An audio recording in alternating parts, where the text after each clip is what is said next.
Hey, everybody.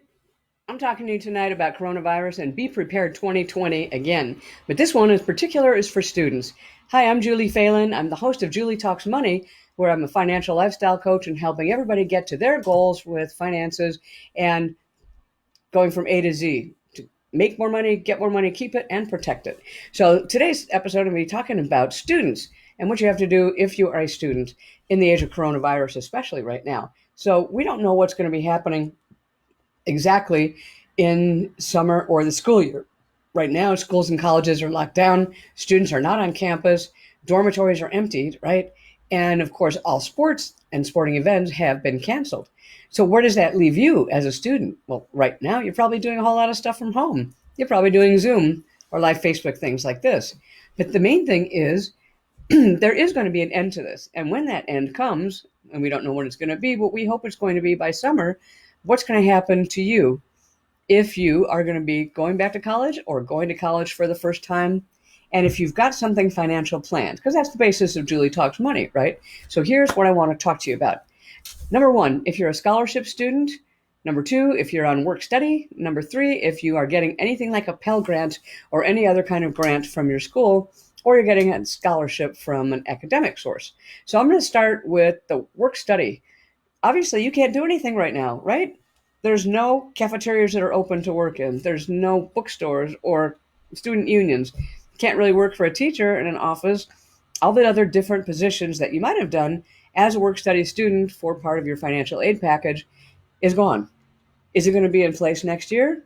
Now's the time to find out. Again, be prepared 2020. Be prepared for what is coming. And don't just sit there and think everything is going to be the same when school resumes.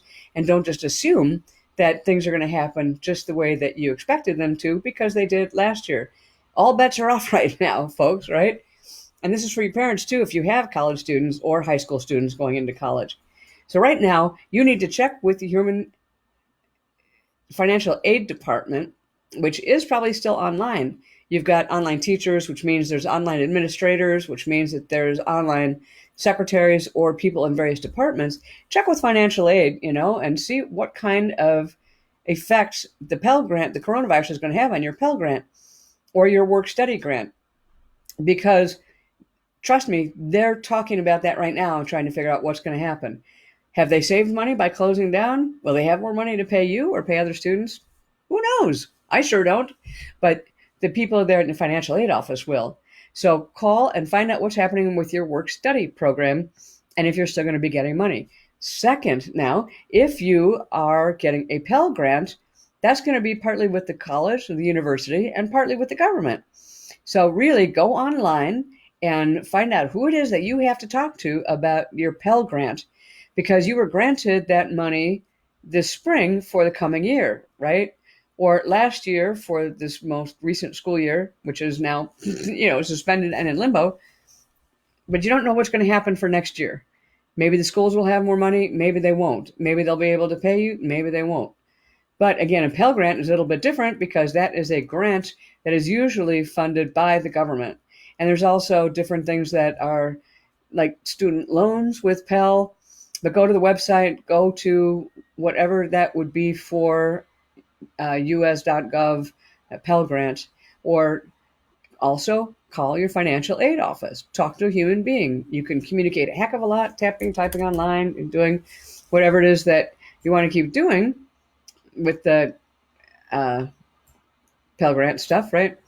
And find out what it is that you need to do.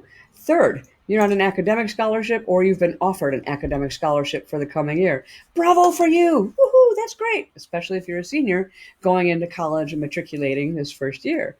Matriculate, that means start college. So if you have an academic scholarship, and it could be from a service organization like Rotary or Kiwanis or, I don't know, Toastmasters, there's a bunch of them out there. Or it could be from an endowment or a chair, especially if it's a scholarship like for a music department or an art department, something like that, theater department. A lot of those have specific scholarships for academics. Check with the people who administer those scholarships. Find out what's going to happen to that scholarship for you in the coming year.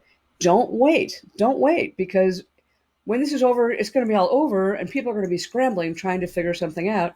And I really don't want you to be in the situation of assuming that everything is going to be exactly as it was when you got that offer and you signed that agreement and you got the scholarship.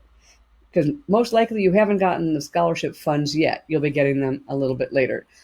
Assuming you're going to be starting school, assuming schools are going to be open. Now, what happens if schools aren't open? Campuses aren't open still? Dormitories are not open, et cetera, et cetera.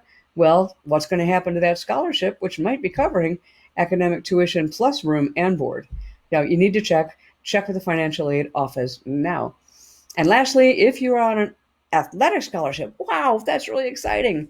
You obviously have a special skill and talent and ability. But what's going to happen if there are no people that you're going to be playing football in front of, or basketball in front of, or running track in front of? What's going to happen to the athletic department? They haven't had revenues coming in. Shoot, March Madness got canceled, so the NCAA tournament, which accounts for just about 2/3, if not 3/4 of the entire NCAA budget, that poof went away because it wasn't held. No TV rights, no TV billings, no sponsors, no advertisers. That money is gone. So you don't know if that's going to affect your scholarship or not, whether it's football or basketball or track or volleyball. And I'm talking girls basketball too. Anything, swimming, diving, there are a whole plethora of things that have scholarships for it. Crew, rowing, as we know. Check with your coach. Check with the coach, check with the athletic department in conjunction with the financial aid department, and contact them now. I strongly, strongly urge you to contact them before May, or at the very latest by May 15th, when the school year would have been over. Find out what's changed. Has anything changed? Is anything going to change as far as your athletic scholarship is concerned? If you have to go for two-a-days or for drills as a football player and train in June or July, and we're not done with social distancing or lockdowns or anything else yet, or the colleges only has a couple dorms, how are you going to live? How are you going to be there and on campus and practicing? I have no idea. And you probably don't either if you've thought about it. But again, don't assume that everything is going to be there the way you expect it's going to be there. The coaching, the facilities, the food, the training tables. What are you going to do for the games? And what if we still have social distancing and there's nobody there to pay tickets for the games to watch football games in the fall? Everything's up for grabs right now, people. I'm telling you, including colleges, universities, athletic programs, scholarship programs, financial aid packages. Be prepared. Don't wait. Get on the horn. Go online. Talk to people. Email people, financial aid office, your coach, and athletic office, and make sure that you're not taken by surprise and you're still going to have your money in place for your college education and for your grant or your schedule or your scholarship or your word. That's it for today. Julie Talks Money. I'll be talking to you tomorrow again about another way to be prepared during this time of the coronavirus, and I'll be talking to the parents. Have a great day.